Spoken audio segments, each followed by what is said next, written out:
ஆவடியில் செயல்பட்டு வரும் கிளை நூலகம் கட்டிடத்தில் மழைநீர் கசிந்து புத்தகங்கள் நனைவதால் தற்காலிகமாக வாசகர்கள் செய்தித்தாள்களை மட்டும் படிக்கும் நிலை ஏற்பட்டுள்ளது.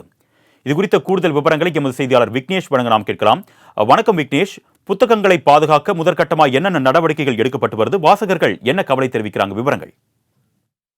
அர்ணேஷ், இந்த ஆவடி வீட்டு வசதி வாரிய குடியிருப்பில் தற்காலிக கட்டிடத்தில் கிளை நூலகம் செயல்பட்டு வருகின்றது. சிதிலமடைந்து கட்டிடத்தில் செயல்பட்டு வரும் நூலகம் எப்போது வேண்டுமானாலும் இடிந்து விழலாம் என்ற நிலையில் உள்ளது. இதனால் அச்சத்திலே ஊழியர்கள் மற்றும் வாசகர்கள் வந்து செல்கின்றனர்.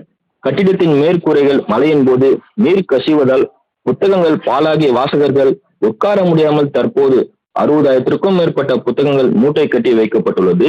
இங்கு உறுப்பினர்கள் 6,600 பேர் உள்ளனர்.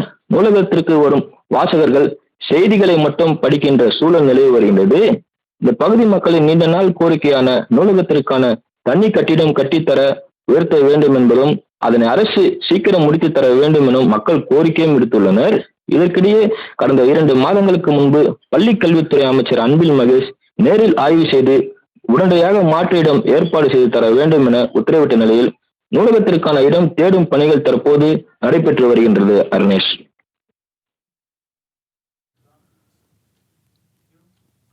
உங்களுடைய விரிவான தகவல்களுக்கு நன்றி விக்னேஷ்.